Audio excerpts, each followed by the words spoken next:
Hello and welcome to the TKT Unit 3, which is related to phonology.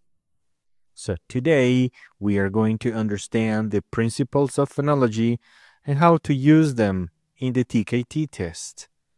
So first of all, let's just revise the definition of phonology. So you can start here with me. It says phonology is the study of how sound patterns are organized in a language. It focuses on elements like phonemes, word stress, sentence stress, and intonation, essential for conveying meaning in spoken communication. As an English teacher, you want to understand all these definitions, and I'm going to describe them here because it is essential for your TKT test and also for using it in your classes and lessons. The importance of sound patterns. Sound patterns play a crucial role in distinguishing meaning. Understanding phonology enhances pronunciation, listening comprehension, and effective communication, enabling learners to grasp language subtleties. This means that when your learners start understanding the characteristics of speech patterns, sound patterns in a language, they will be able to understand the message better. They will be able to follow through the ideas in a better way. So there are some key concepts that we're going to be paying attention to. Here, the first one is this: phonemes. Think about that. Have you ever, seen or heard of the word phoneme or stress or intonation? Because each concept we're going to describe here, and I am going to probably give you a better understanding. Phonemes. Let's start with phonemes. I want to just go over here and say phonemes are the smallest unit of sound that can alter the meaning in a language. The smallest unit of sound. It is a sound. And let's think about this example. Here I have a sound.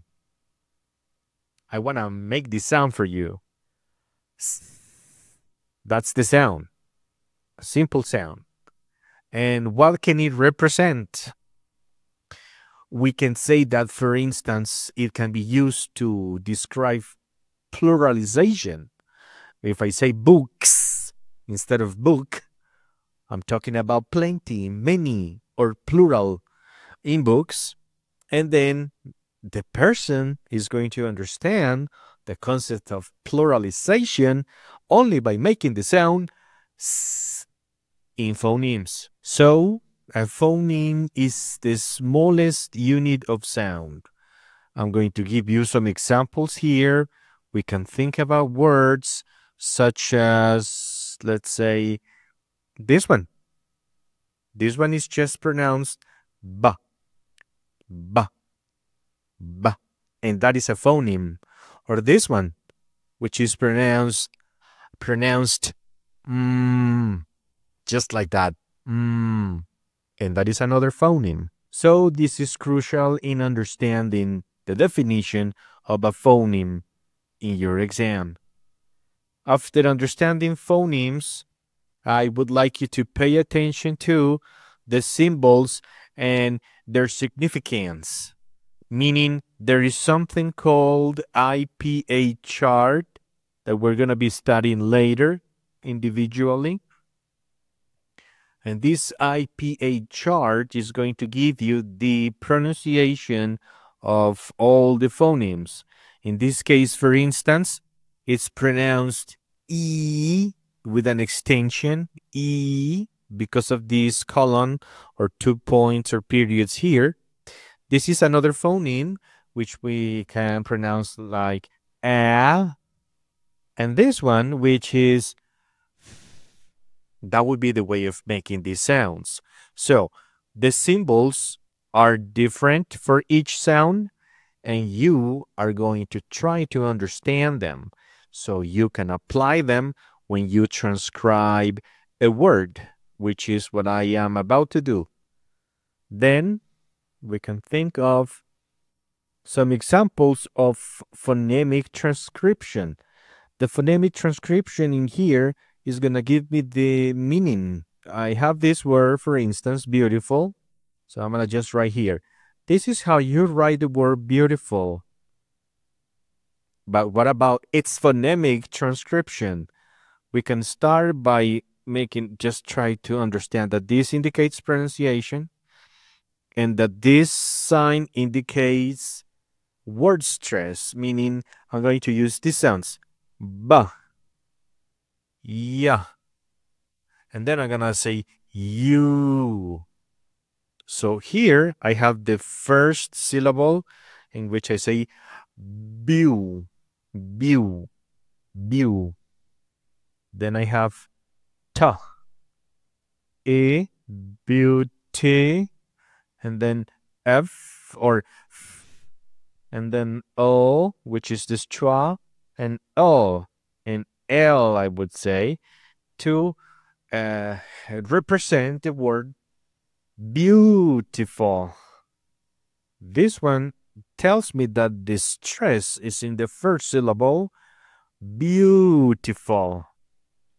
And all of this receives the name of phonemic transcription. And as English teachers, we need to understand it and to use it in our classes. So, another important concept to understand in this unit is the classifications of sounds into vowels, diphthongs, and consonants. Vowels, the ones you know as a, e, o, u. Diphthongs, the ones as probably you have heard about them before, like ea, oi, ia. These are the diphthongs. We can just think about two vowels together. This is going to be one, for example. This is going to be oi for boy or joy and all of them. And this is going to be what we call diphthongs, two sounds, one phoneme. And of course, all the consonants that you probably understand better is b or or or pa or maybe ta and etc. This is just the introduction because we will have specific space and time in our lessons where I will introduce each sound and you will be able to make the sound with me and then apply the sound in several cases. Then we can talk about another important concept, the concept of word stress. Maybe we just saw in the previous word, in the word beautiful, that even though we have several syllables, and here is one example, let's think about the word important. So it will be like doing this, important. Understanding the word stress here is placed in the second syllable.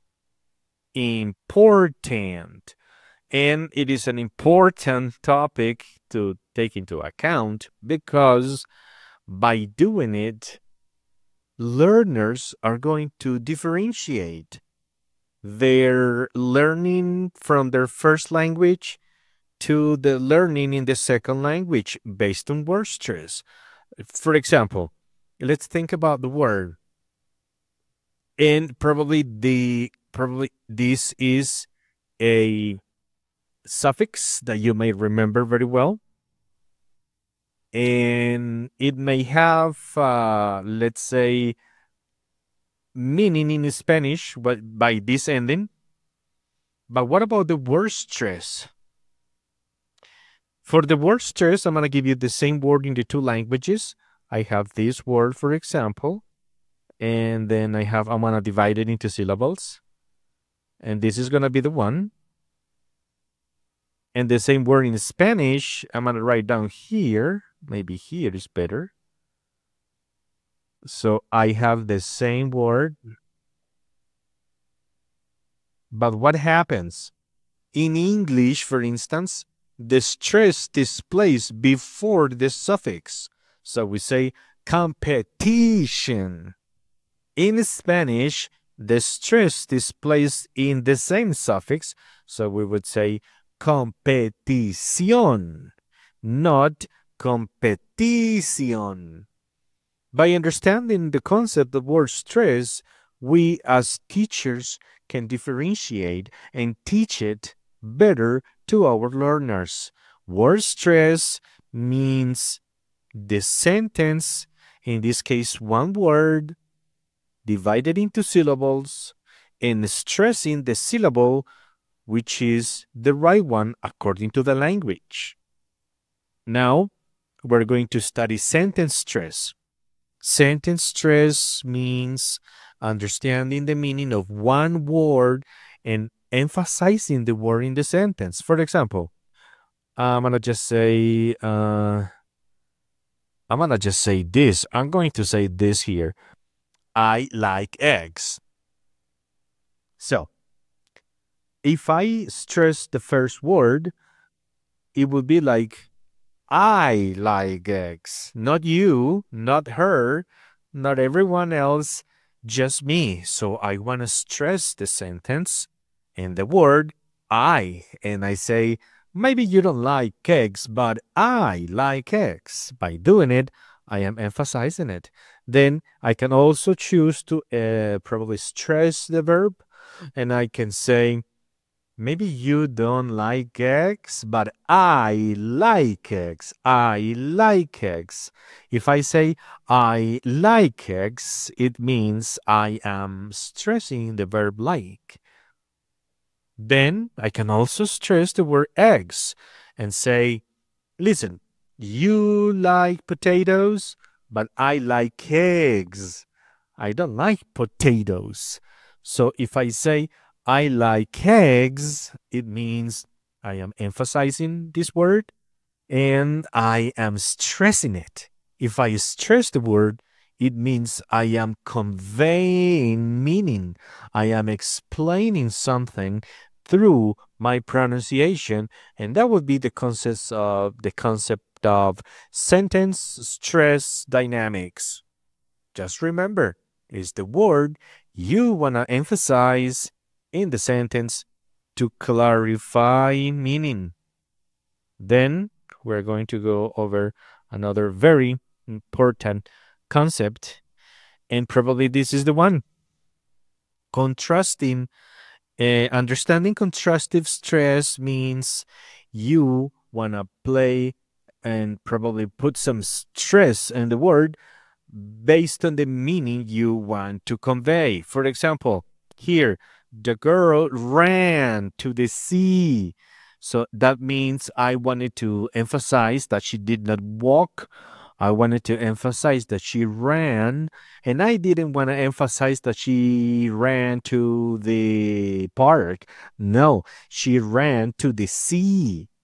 This could be shocking for somebody else, like to the sea, but she doesn't know how to swim, for example.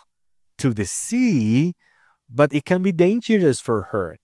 So by stressing the words ran and sea, I use contrastive stress because the other words in my sentence don't carry the stress, only ran and see. Then there is a crucial concept here called intonation. Intonation talks about the variations in pitch that provide context and meaning to spoken language. Let's say the way you speak, the way you read, the way you use sounds and phonetics to express yourself in English. And of course, it has some sub-definitions. Another definition way here we can get is we want to indicate whether a statement is informative, a question, or an expression of emotion. Let's think about that. For example, I'm going to just say this. You went to the store. So I have the same sentence that I'm saying. You went to the store. I'm just informing.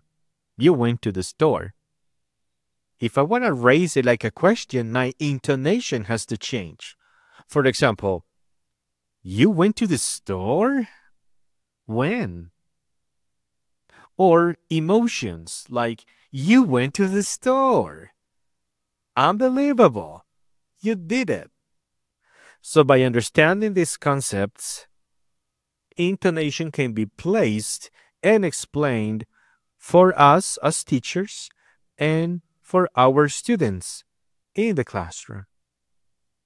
That would be the concept of intonation, and then we're going to go over some other characteristics.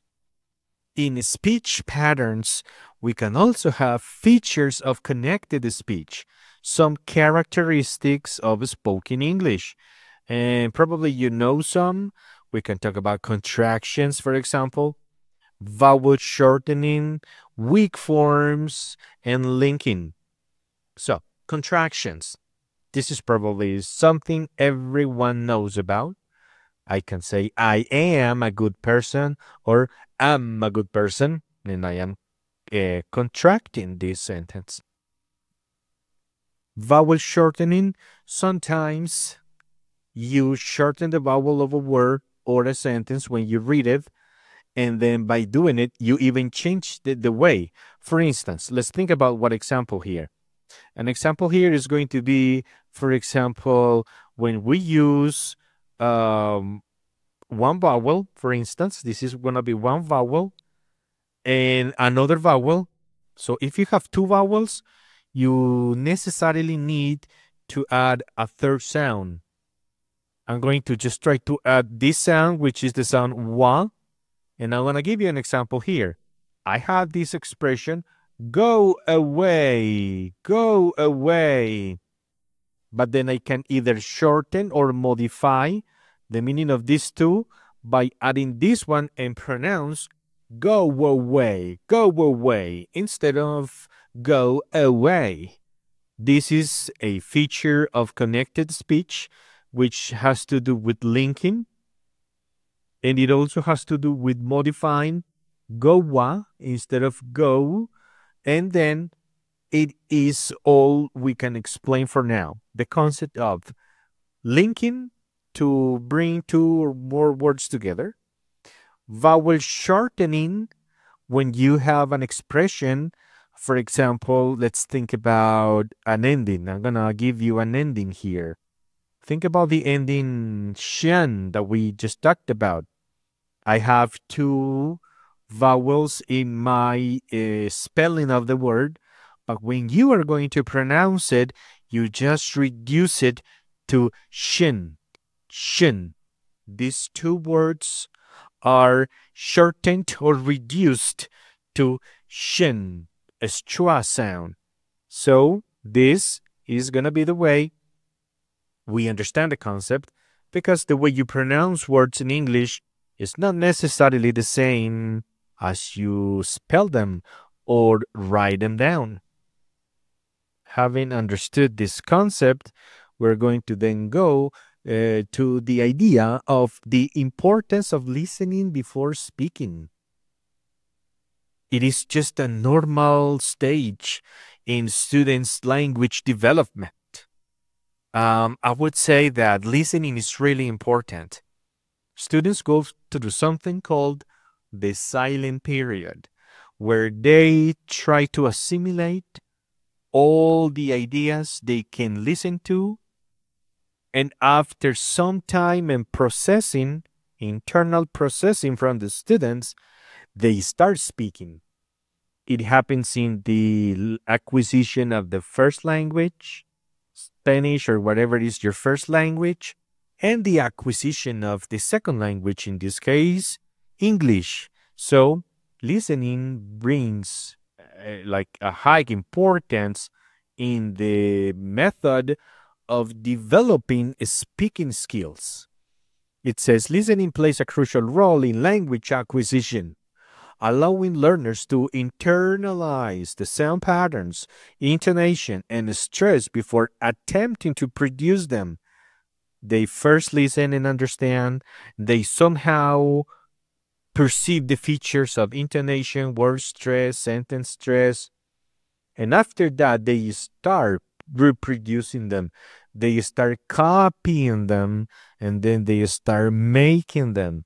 And this is what makes the difference in language acquisition. Having understood this concept, we're going to go over focus on pronunciation in lessons as teachers.